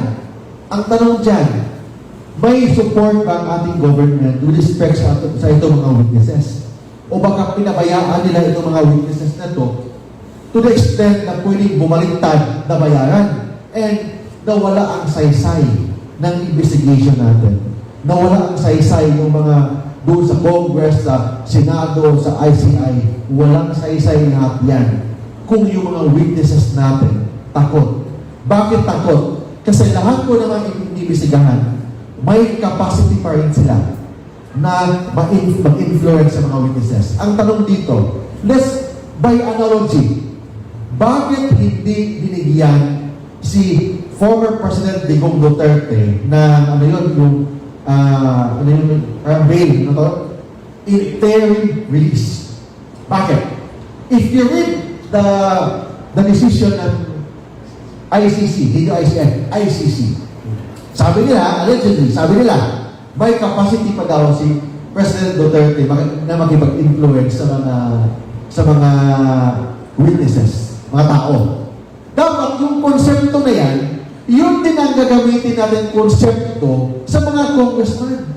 Nandito sa Pilipinas, ibig sabihin itong mga congressman na ito na imbestigan ng ICI, Senado o sa Congress, may capacity to influence ng mga witnesses ng pinakamalaking corruption sa buong mundo, buong Pilipinas in history. Ang tanong, may program ba ang ating government to protect these witnesses? Nakaupo yung mga congressman. Si Duterte nakakulong. We have to use the analogy ng batas. Si Duterte nakakulong. Bakit nakakulong? Ayaw ipalabas kahit 80 years old na yan. Kasi allegedly, sabi ng desisyon, may capacity pa daw to influence. May political influence daw, capacity to influence itong mga witness daw. Allegedly. Itong concept na ito, ginagamit ba sa mga congressman? Hindi. Si Duterte, 80 years old, nakakulong. Ang mga congressman, until now, enjoy sa opisina nila na napakalamig. Hindi pa nga napakalamig yung opisina nila, may capacity sila to takutin, harasin itong mga witnesses natin. Witnesses ng mga flood control. Issue, first question, ano ba ang ginagawa ng ating government with respect to these witnesses? May protection ba ito? O baka balikan ito? Lalo na yung kinakalaban nila, mga big time na mga congressman, very powerful influence politically, and nakaupo. Duterte nakakulong 80 years old. Baka mga congressman nakaupo pa until now. kaya nilang kausapin yung mga police, mga military, or baka may mga private army pa ito na ikidapin ito mga witnesses. Ang ating government. At ang mga witnesses na to, ordinary Pilipino na to. Wala itong bodyguard, wala itong ang bahay nila, hindi nakatira sa subdivision, anytime pwede mong puntahan, pwede mong rakrakin yung mga bahay nila, pati pamilya nila. Ang tanong, ano ba ang ginagawa ng ating government to protect these witnesses? Attorney, napabanggit mo na rin yung witnesses. Sa palagay mo, sinong dapat na maging witness? Nag-apply ang Diskaya, sila Bryce, sila Alcantara. Ano tingin mo dyan? Ang explain ko natin, ano ba ibig sabihin ng witnesses? Ang witness is on personal knowledge. Hindi dahil sinabi ni Pedro, sinabi ni Juan, na sinabi niya. Hindi ganoon. Based on personal knowledge. And may tinatawag yung konsepto sa batas, yung tinatawag na state witness. By the way, you say personal knowledge, kung hindi mo personally alam yung nangyaring kalokohan, lahat ng sinasabi mo, hearsay. Ibig sabihin, in layman's term, marites ka lang. Walang value yan, walang evidentiary value yan sa batas. Yun yan, ha? But, ito naman tinatawag na state witness. Qualified ba ito mga congressman maging state witness? Qualified ba ito yung mag-asawang Diskaya na maging state witness? Tingnan natin ang batas. Ano ba nakalagay sa batas? Number 1, yung statement nila, is it material to the fact of the case? Is it material? Or kahit wala sila, kung wala sila, kaya bang patunayan ng ating prosecution kung sino talaga ang gumagawa ng kalokohan kung wala sila? Yun ang ibig sabihin na material. Kailangan yung statement nila to prove the guilt of the accused. Kung wala sila, mapapatunayan ba natin? Yung ibig sabihin ng material of the case. Second, is that witness the most guilty or lesser guilty? Yun yan eh. Sino ba yung most guilty? Yung nagbigay ng kwarta o yung tumanggap ng kwarta? Tanong ko sa inyo. Sino ba? Ang tumanggap o ang nagbigay? Or yung dalawa? Kasi there is a thing, the concept of law, yung tinatawag na collusion, conspiracy. Hindi ko sinasabi na most guilty si Congressman, hindi ko sinasabi na most guilty ito si Diskaya. Ang tanong ko lang sa inyo, sino ba ang most guilty? Ang tumanggap ng kwarta o ang nagbigay ng kwarta? Paano nila binigay? Kasi doon pa lang sa bidding, lutong Macau na. Yun yan eh. Yung lutong Macau na bidding, lutong Macau, alam mo, lutong Macau, yung sabihin, niluluto, kahit lutong na. Kasi, sa probinsya lang rin, pag luto ka ng isda, dapat hilaw pa, preskong isda namin sa probinsya lang sa Mindanao. Fresh fish.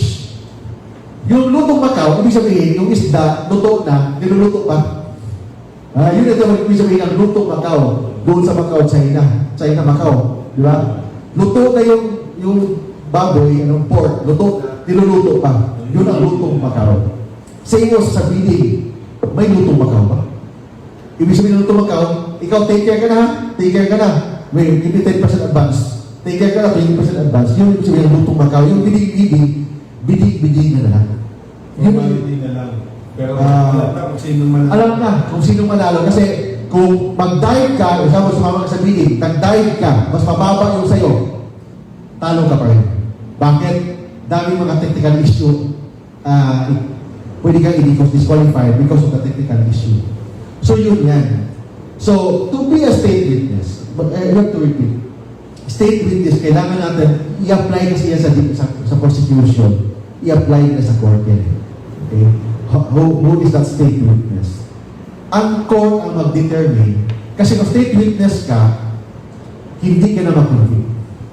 Ibig sabihin, kung state witness ka, equivalent to acquittal. Acquittal. Acquit ka na. Ibig sabihin, kung idemanda ka ulit on that same facts, pasok na ang double jeopardy. Pasok na. Kasi, if you are state witness, you're equivalent na acquitted ka na sa kaso. Kung manibanda ka man, acquitted ka na. Acquitted ka na, it is as if hindi ka guilty. But in one condition, sabihin mo lahat ng katotohanan. Ngayon pa lang, nang tago-tago na sila, may drama na, paano ka maging qualified ng state witness kung yung sinasabi mo twisted, sinasabi mo edited, para kang director ng mga sinihan. Ito yung movie, in-edit mo para magkakatingnan sa TV. Yun ang ibig sabihin ng edited facts, twisted facts. Are you qualified to be a state witness kung ganoon ka? Na magaling. Para maging state witness ka, balik mo yung mga nakuha mo. Iba yung restitution, iba yung maging state witness. Babalik ka raw bago ka tanggapin doon. May ganong sinasabi. Restitution, ang restitution, ibalik mo ang ninakaw mo. Restitution. Balik mo yung mga nakuha mong kwarta. So, maybe that can be a good condition sa to be a state witness. But actually, if you read the law of the state witness, wala nakalagay na restitution. Wala nakalagay na dapat ibalik mo ang kwarta. Importante lang, hindi ka most guilty, magsasabi ka ng katotohanan at yung facts, yung sasabihin mo, material sa kaso. Ibig sabihin ng material sa kaso, kung hindi ka magsasabi, hindi makuha natin ang katotohanan. Yun yan. But of course, depende na sa prosecution kung gawin ng condition yan. Kasi that is parang negotiation station. Doon sila sa DOJ, kausapin nila si witness. Sige, if mag-file kayo ng motion to declare your state witness one condition, ibalik po yung ginagawa ko. Pwede gano'n din eh. Pwede yan gano'n. But hindi yan, wala nakalagay sa batas yan. Nakalagay na sa batas, to be a state witness, hindi ikaw ang most guilty. Kasi, benefit kasi of a state witness, acquittal. Acquittal equivalent to hindi niya na pwede malimanda ulit kasi pasok na doon ang prinsipyo ng double jeopardy. Okay. Ano naman ang pananaw ni Atty. Linton dyan sa state witness? Okay, yung state witness, that is going to be addressed to the sound discretion of the court. Bago pa tayo mag-usap ng sino yung state witness, sino yung magiging state witness, dapat kasuhan muna. Kasi, how can you determine among the accused, sino yung most guilty at yung lesser guilty? Kailangan nakasampa muna sa husgado. So, kailangan may kaso. At pagka nandun na, yun nga, kung ang prosecution sa tingin nila, hindi tayo makaka-convict ng mastermind dito. So, mamimili ngayon sila dun sa, yung most guilty. Yun yung most guilty. Ang hirap mo nga mag-determine sino yung most guilty. No? Diba? Pero yung most guilty, ngayon, lahat tayo dito, ikaw yung most guilty. Kahit sino sa akin, pwedeng maging state witness. No? Basta magsasabi ng totoo at yun nga, yung testimony ko, talagang indispensable yun. Kailangan kung wala yung testimony ko, ma-acquit kayo lahat. Yun. So, yan, husgado yan. Ngayon, dahil wala pa naman kaso, mga sinasabi natin, wala pang kaso, kahit na mag-debate tayo lahat dito kung sino yung dapat na state witness, husgadong masusunod. Pero, ito ang mas nakakatakot. Dito sa mga nag-apel, maaari sila maging witness. No longer as a state witness, but ordinary witness. Pagka sila yung ordinary witness, o sige, ito, witness natin, hindi na siya sasampahan ng kaso. Kasi witness na siya ng state eh. He is no longer, yung pag-determine ng most guilty, pag-determine ng kanyang, testimony, hindi na. Doon na lang sa fiscal, sa prosecution na lang yun. Hindi yung state witness tawag doon. Witness na lang talaga. At yun ang nakakatakot. Bakit? Kasi sa ngayon, tayong mga narinig ko, si si former Secretary Romualdez, baka maging testigo. Yan. Kasi ganito ang testigo. So, depende yun sa prosecutor niya. Kaya, kaya yun nga na it's really something na kailangan bantayan ng taong bayan. Kailangan talaga bantayan ng taong bayan.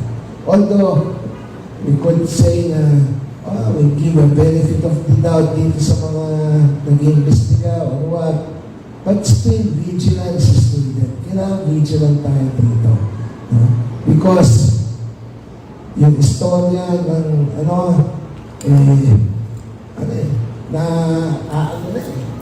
medyo polluted na. Bakit? We quote Attorney Mark. These people who are involved has still the capacity to witnesses because they still are. Alright, maraming salamat, Attorney Linton. At magsuko naman tayo sa ibang issue. Marami kasi nag-aabang Ayan, magdala muna may katanungan si Blasmo ng remate. Mike. Hello.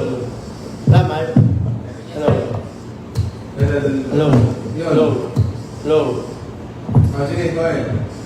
Ayun naman, tayo lang naman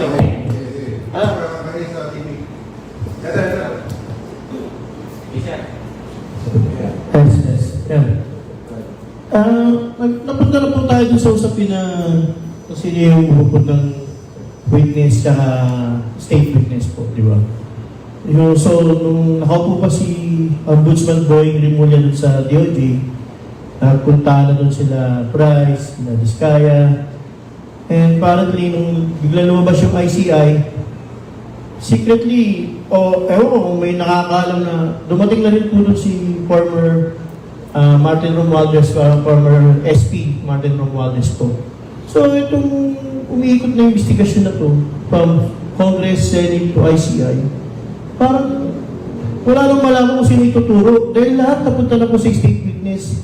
Ano nakakasahan ng ordinaryong mamamayan? Katulad po ng iba, tayo po medyo nakakaintindi dahil nandun yung nakikita natin. Paano po yung mga ordinaryong tao na nandun lang sa may kalye, nanonood lang, naniniwala lang kung ano yung na-post sa Facebook, ano yung na-post sa social media, nakita sa dyaryo, sa TV, at narinig sa radyo, na hindi nakakaalam talaga ng totoong pangyayari. Ano ba to? Saan ba talaga tutungo itong investigasyon na to? Bilang mga abogado po kayo, kayo po ay malawak ang pananaw ninyo, malawak ang pangunawa po ninyo. Paano po ba malalaman to ng mga ordinaryong mamamayan na tao? Paano po natin ipaparating sa kanila? Sino po talagang dapat managot? Salamat po. Okay. So, yung issue dyan, accountability. Yung tanong niya sa akin it's about accountability. There is no accountability kung walang makukulong. Kasi issue dito ngayon, may admission na, may na-proven na may corruption. Yun na talaga, issue na about yung flood control or any other projects dyan sa BP or any other government agency, nandyan na ang corruption. So, ang tanong dito, who is accountable? Ibig sabihin, dapat may madimanda at may managot ng malaking staff. Kung investigation lang tayo dito para itong sarsuela lang, naggagama lang tayo dito, pagalingan ng abogado, pagalingan ng sagot, tapos lahat gusto mag-state witness. Alam mo ba ano yung implication if you want to be state witness? If you want to be state witness, there is already admission of guilt. Hindi ka lang boss guilty. Yun ang ibig sabihin ng state witness. Kung gusto ka naman yung state witness, ibig sabihin, kasama ka na sa anomalya. Kasama ka na sa sindikato. Hindi lang ikaw ang most guilty. But hindi ibig sabihin nag-apply ka ng state witness, approved na yan kasi discretion yan ng court. But, sabi ko nga, itong lahat na nangyaring investigation, kailangan may accountable sa issue about corruption, issue about flood control. Kasi kung hanggang investigation lang tayo, matatapos ang termino ni BBM, hanggang doon lang tayo. Ibig sabihin, sarsuela ang nangyayari sa investigation. Grandstanding ang nangyayari sa investigation, and lalo na ang mga congressman, they need to protect their own. They need to protect yung mga kasamahan nila. Paano nila protektahan?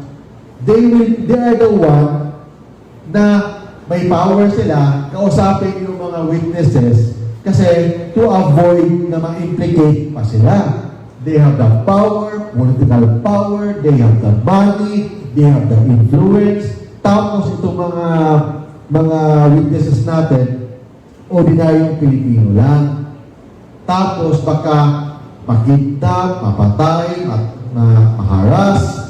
So, saan natin makukuha ang hustisya kung mismo ang mga witnesses natin takot magsalita? Bakit takot magsalita? Malaking isda ang involved. Tapos, ngayon, hindi pa nag-umpisa ang prosecution stage. Ang nangyayari ngayon, sa Suela stage pa lang, drama stage pa lang, hindi pa talaga ang totoong prosecution stage. Wala pa. So, pwede doon ang Sarsuela stage or ICI pala, sorry. Baka yung ICI, yun ang magagamit to prove their innocence, to prove na hindi sila involved, para pag-submit doon sa DOJ at saka sa Ombudsman, malinis pala sila. Tapos, malinis pala sila, then walang witnesses ang nagsasabi, anong gagawin ng DOJ? Anong gagawin ng Ombudsman? So, posibleng nangyari yan. I'm not saying na gano'n ang nangyari. Ang sinabi ko lang, posibleng mangyari yan. Na pwedeng gamitin itong ICI na ito para maging malinis itong mga congressman. Because they have the capacity to clean everything. They have the capacity to influence the witnesses, even to destroy the evidences. They can do that. They have the capacity to do that. Bakit? Sila ang nakaupo dyan sa Kongreso. Sila ang hawak ng budget ng DPWH.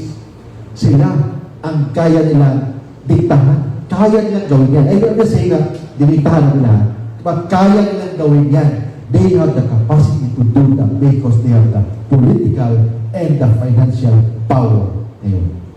Tornington. Sister Adams. Ama, yan ang dapat ma-prevent ng taong bayan. Yun, ganyan, at magkalimutan na lamang. Yan, nakakatakot yan, pagkaganyan.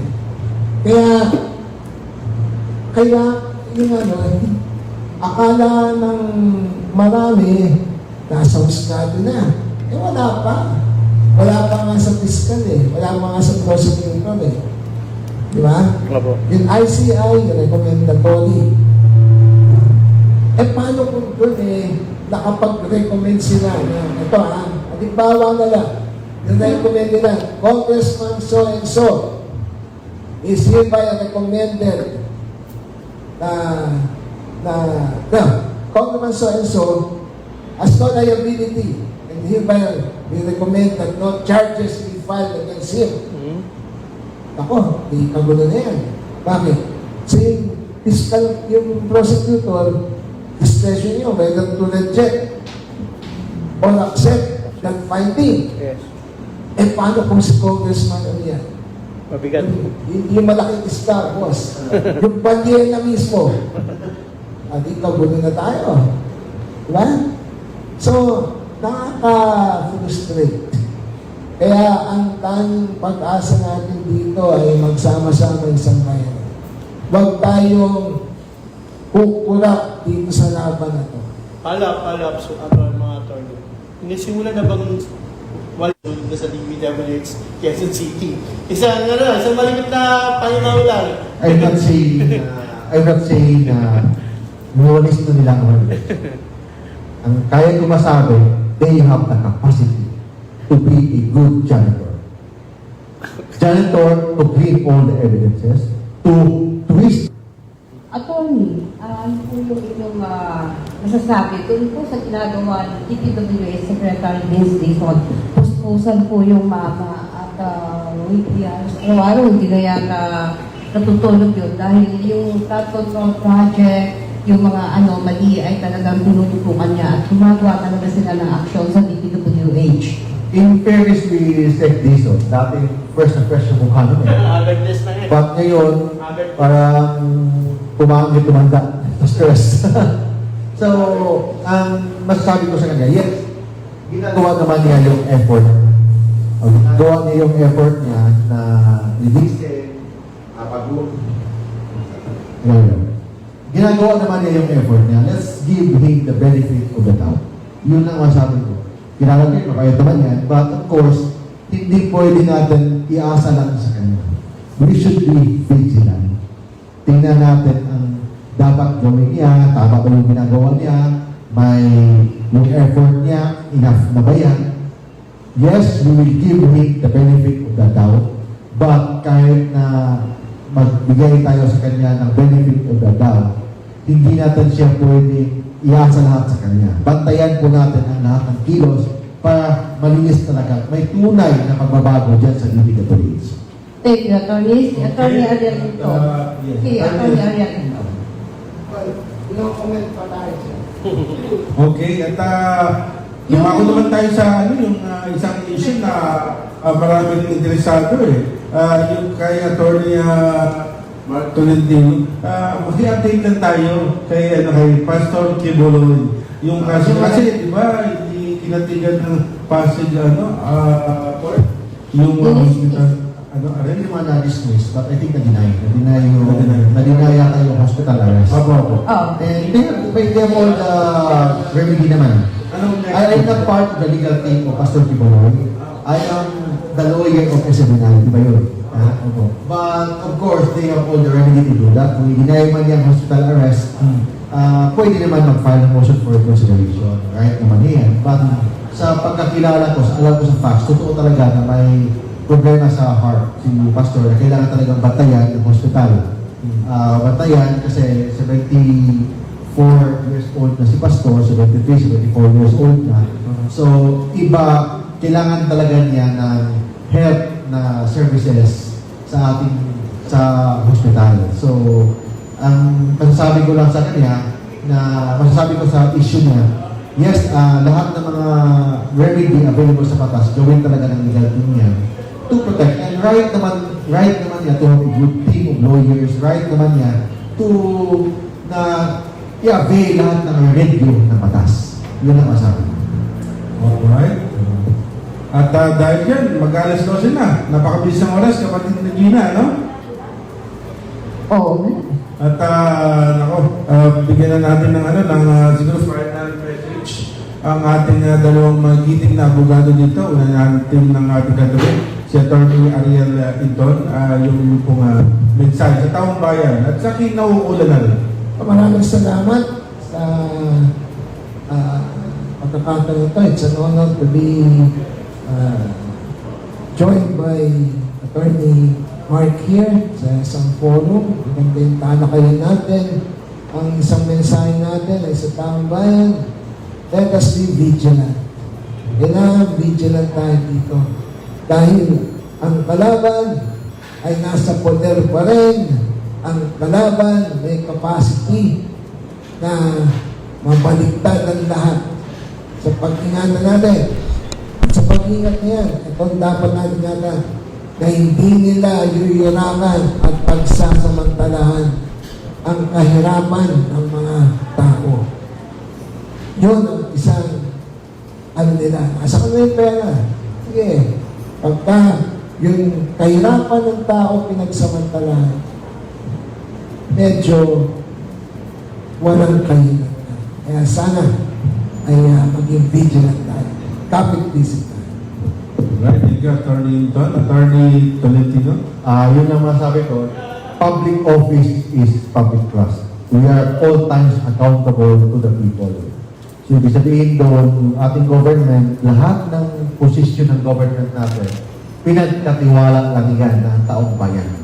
So, ibig sabihin, dahil pinagkatiwala lang ng taong bayan yan, huwag tayong aasa lang sa kanila. Bantayan po natin lahat ng ginagawa nila for common good and to a good governance. And by the way, sa lahat po ng mga na bumubuo ng NPC, National Press Club, I'd like to thank sa pag-invite sa akin in this forum na explain po natin ang side natin, explain natin ang mga views po natin. And very honored ako na kasama ko si yung isa sa pinakamagaling na abogado, si Attorney Inton, kasama ko yun. May ibang mga views na hindi kami sang-ayon, may mga views na ayon kami, but at the end of the day, we are friends and we will just explain anong nakalagay po sa ating batas, sa legal batas, and sa ating jurisprudence. And I'd like also to invite sa lahat po ng mga viewers natin, please also follow my Facebook page sa facebook.com/MarkTolentinoLaw and sa youtube.com/MarkTolentinoLawVlog and TikToker din po tayo sa Kuya Mark Tolentino. You can also call me sa mobile natin sa 0917-329-5353 and 0968-881-1912. And you can also visit me sa website po natin sa fttlawyers.net. Thank you. Alright, maraming salamat, Attorney Tol. Manay Gina, magpaalam na tayo. Okay, maraming salamat po sa mga nanood. At syempre, thank you, Director Benedict. Thank you, Attorney Ariel Inton, ng Lawyers for Commuter Safety. At kay Kuya Mark, Attorney Mark Tolentino. Magandang umaga, magandang tanghali po sa ating lahat. Shout out lang, gusto ko lang nagbatiin si Manila Mayor Isko Moreno sa kanyang pag-birthday today. Happy birthday, Yorme, the 51st. At salamat po sa lahat ng sumusuporta sa National Press Club. Ako po ay pansamantalang naupo lang dito sa upuan ni NPC President Lionel Abasola. Magandang tanghali. Alright, at pasalamatan natin ang ating mga sponsors muli, ang Amusement and Gaming Corporation or PAGCOR, ang Tinapel Festival at ang Chinese-Filipino Business Club. Ito pang inyong likod. NBC Director Benedict Arbaygan, maraming salamat po sa inyong panonood. Magkita-kita tayo sa susunod na linggo sa ganitong oras. Susunod na edisyon. Photo. Meet the Press. Okay na, go! Alright, magandang umaga. Okay mga kaibigan, sa oras na alas 9:54 po ng gabi, oras sa buong kapuluan, narinig po natin, napakinggan natin yung ginawang Meet the Press Weekly Forum ng National Press Club, no? Kung saan po, yun nga, tama yung sinabi ni Attorney Inton sa isang mga may kasalanan, kaso dapat kasuhan muna. Paano magwi-witness yung mga witnesses kung wala namang kinakasuhan, di ba? Kasi ang problema dahil sa Senate, no, noon sana makakasuhan na, ipatatawag, bakit na-hold? Nangyari, nagpunta pa sa ICI. Siyempre, ano mangyayari doon, moro-moro, no? Sana po, no, tama rin yun sila lahat. Kahit yung mga sigaw po ng taong bayan, na makasuhan na po dapat kasuhan. Bakit hindi pa makasuhan? Tulad ni kitang-kita na naman, merong mga whistleblower na nagpapatunay na siya nagdi-deliver ng pera, mali-maleta sa bahay ni Martin Romualdez, ni Saldico. Bakit hindi pa nakakasuhan? At bakit hindi pa ho pinatatawag yun ng Senado? Diba? So yun po ang mga tanong na dapat sagutin ng ating mga mambabatas. Mga kaibigan, magandang gabi rin kay Kuya Julius Miguel Saludes. Sabi niya, shout out daw sa mga taga-OGP Hong Kong at OGP Nueva Ecija. At magandang gabi kay Sir Alan Reyes. Ito pinakasama natin dati sa Malabon PNP, no, sa isang operation. At kay Ma'am Marilyn Lagura, kay Sister Marilyn Lagura ng lokal na Panghulo Malabon. At ganyan din kay ang aking Dete LV Garcia. Ayan, nanonood. At gayon din si Kuya Marvin Dilloso, kasama natin sa Media Rider Eagles Club. Ayun, saka si Kuya Enteng Diaz, si Kuya Teng. At gayon din si Ma'am Elvira Sevilla ng Solo Parents, Malabon Chapter. At gayon din ang aking kabatchmate si Joey Eusebio ng Caloocan City. Ayan, meron pa ba ako nakakalimutan? Wala na siguro, no? Yung aking Choy, nabati ko na kanina. Sila Antonio Valenzuela, sila Bassmate, sila Sarge Mendoza ng Hagunoy, Bulacan. Meron po sa oras na alas 9:56 po sa ngalan ni Mr. J. Ako po ang inyong lingkod, Rosel Lopez, at pansamantala nagpapaalam at muli po tayo magbabalik bukas, no? Para sa atin namang Tuesday edition ng programang Tropa pa rin. Muli, ang inyong lingkod, Rosel Lopez, na nagsasabing magandang gabi Pilipinas at mapayapang at maulan na magdamag. Magandang gabi po.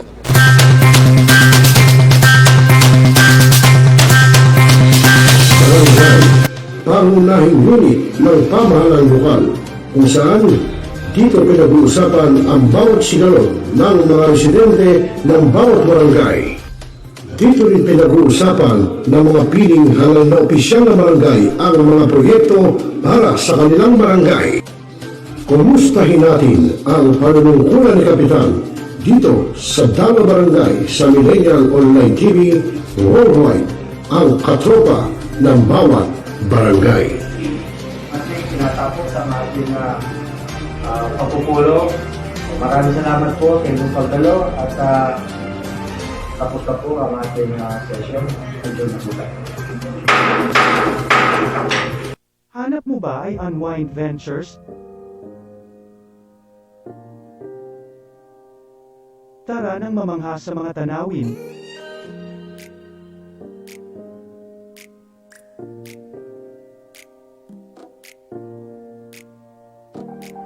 Ano man ang iyong travel goals?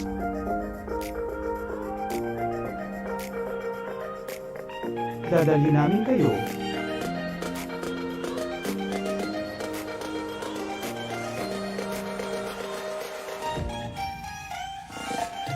Sa Unwind Ventures at saya.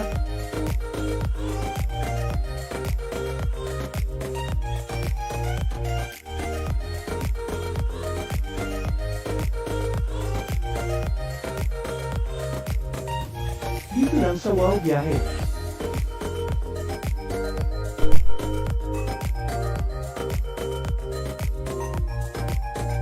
Kaya wow, di ba? Abangan dito lang sa Millennial Online TV. One good Pilipinas. Sa putok ng baril, doon kami nagsimula. Laro ng talino, disiplina ang dala. Sa bawat kompetisyon, kami naglalaban. Pero respeto dangal, di kailanman iiwan. Hindi ito basta armas at kamay. Ito'y simbolo ng dangal na tunay. May puso sa likod ng bawat gatilyo. Kaya't kami sama-sama sumusulong dito. One good Pilipinas, kami ang tinig ng responsableng mamamayan. Matatagat at matuwid, hindi lang baril, kundi aral at titig. Para sa bayan, sa kapwa, sa panatang dalangin. One good Pilipinas, ang natay bilang bala. Kundi pag-asa, sipag at malasakit sa masa. Sa training camp. Ngayon, just to continue, Mr. Clyde Teves, the person named in the search warrant, was not around during the implementation of the search.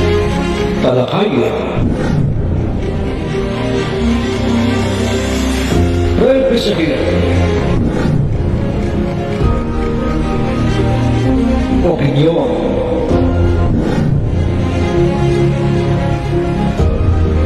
Palawakin.